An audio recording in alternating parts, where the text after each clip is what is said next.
Hey there. So I sold my Ender 3, ended up going to my local micro center and picking up this Bambu Labs P1S with the AMS kit.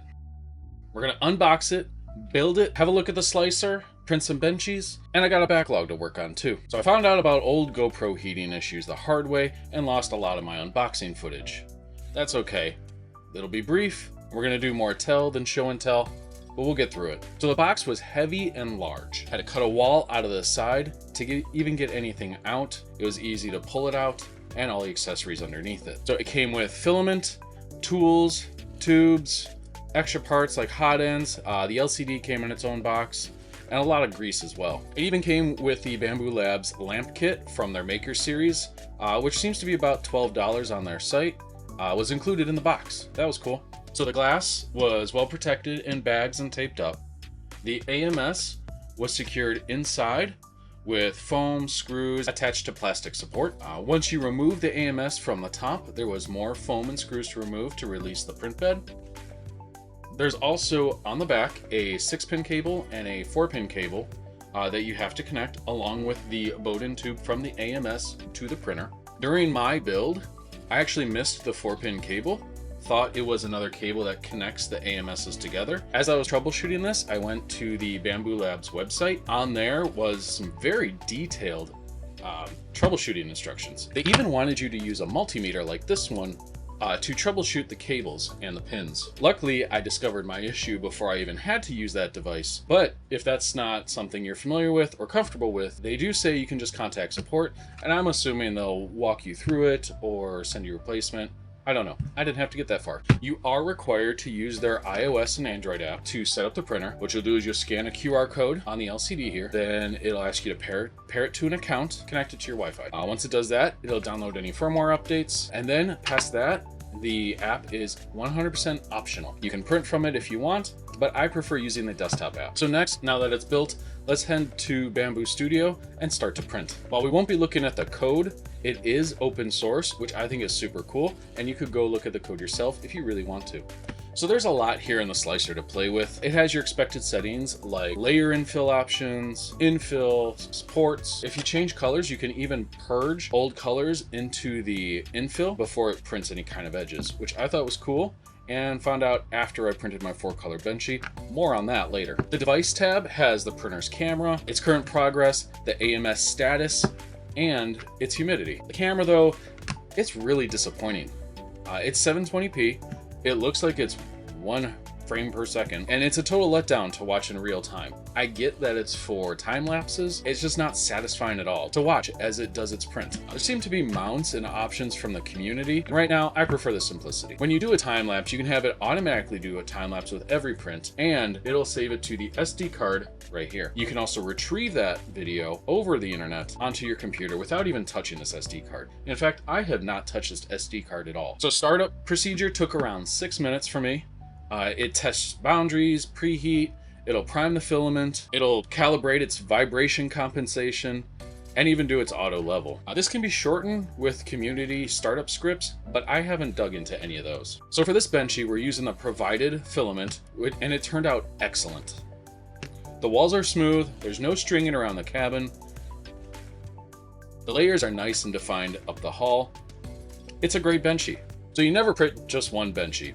So next, I printed the Star Destroyer Benchy. Print has issues, but I think those were on me. So I prefer benchmarks that don't require any supports.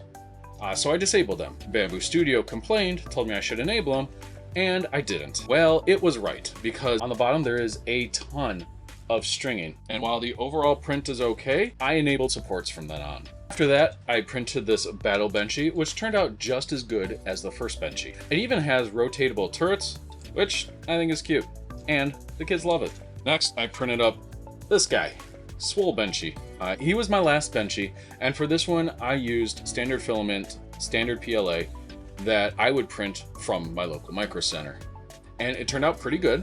We have some stringing under the armpits and behind the, I'm gonna call it the head. So there's good detail in the hands, and I think this one's my favorite because of... So next, I printed a pair of torture toasters. The first one I had was rainbow one using basic PLA that I have here. And unfortunately, the kids got a hold of that. It would have been a great example because that one actually turned out pretty bad. The clearance pieces were falling out. The toaster mechanism didn't even work because on the inside was just a ball of filament that was forming. I tried again with the Bambu supplied filament, and again, it turned out great. Everything moves. The clearance tests, the smallest clearance test doesn't move. I think it's 0.1, which is fine because I probably need a smaller nozzle, and I'm not about to even bother with that. Other than that, this thing turned out fantastic. Last and the most expensive is this color Benchy. So what I did was I took the standard Benchy, and in the slicer, I cut it into 4 quadrants. Vertically, 1 horizontally, resulting in 4 different colors, hence 4 different filaments. It turned out great. There's seams, which is expected, and that's probably totally fine because not only is it still a solid print, but when you go to print multicolor, I guarantee you're not just cutting it in half. Each color is going to be assigned to an object where a seam makes sense. So by cutting it into basically 2 colors per layer, this means that every layer it's going to have to pull 1 color back, second color in, reheat, purge the filament, complete printing that section, and do it again. Or raise up a layer and switch to the other color. I've noticed that the Bambu filament can run much faster than its generic preset, but the first Benchy took about 20 minutes. This Benchy took 10 hours. That's not a dig on the printer, that's to show you just how much time it spends changing filament and purging. And this is a great time to talk about the printer's poop. So every time it changes colors or starts any kind of filament, it's going to warm up the filament, purge some, and cut it off in the back. And it's going to fall to the side here. And I printed the chute, which currently has a couple in it. And it'll do that every time. Again, that's customizable, and the community has scripts for this, so you can look for that on your own. I didn't play with any of that. I appreciate the simplicity for now. So the actual amount of poop for this Benchy is insane, as I expected. But if I had to guess, it looks like it's another 2 to 3 Benchies worth of filament, just wasted changing color. So in the future, I will either cut down on all the colors I use, or change it by layer height. While filming and editing this video, I went nuts, constantly printing. And then things for the kids. They always wanted something printed.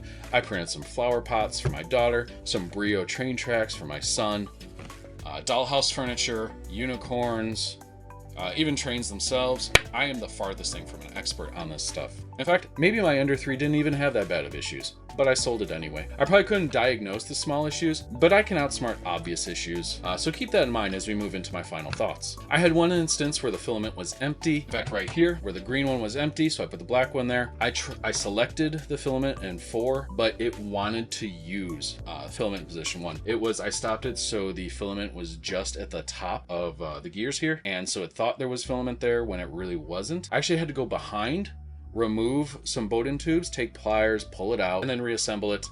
And then I was able to move the filament over and feed it. At the moment, it was a pain in the butt because I just wanted to print with number 4 here, but I was forced to address the issue in number 1. The camera is also another huge disappointment. It's really only for time lapse. Even watching it in real time, you're looking at about 1 frame per second. It's 720. 1080 would have been good in here, maybe another light bar, because I think they're kind of dark. So another thing I've noticed is the printer uses the cloud. The slicer says uploading to the cloud, and then the printer says downloading. This clearly was a decision. They have to support that infrastructure somehow. Maybe there's going to be a charge for this in the future. Because it's going through the cloud, it does take a long time to send that print. I mean, we're talking maybe 30 seconds. It's a while if you're staring at it. I tend to set it and forget it, so that's not really a big deal for me. Compared to that Ender 3 I sold, the move to a prosumer level kit has been amazing. Prints are high quality, faster even with the generic PLA, and amazingly fast with the supplied PLA. And changing filament on that Ender was a total pain in the butt. Mine never went through the extruder into that Bowden tube. I always had to disassemble it and then reassemble it. This AMS kit, even with that one issue here, it's been great. Just select what filament I want. I usually print just monochrome, except, you know, every kid has their favorite color. And I just pick what color they have or the color I want. Because it's so easy to change filament, I'm incredibly happy with this AMS, even if I don't do multicolor prints. I am so happy my research has landed me here. I have no doubt I could do better for more money, but I think I got a crazy good value for what I paid. Once this video goes up and I can catch up on my kids' prints, my first project, I plan on designing an extended domino tray for the domino robot from Hackpack. If this printer isn't in your budget, I've heard a lot of great features with the A1 that Bambu Labs sell, and it even has an AMS type kit for it. It's more of a bed slinger instead of an XY printer, but I've heard nothing but good things. I'm very excited to be at the pro center level with this Bambu P1S, and you'll see a lot of its use on the channel, whether behind the scenes or in front.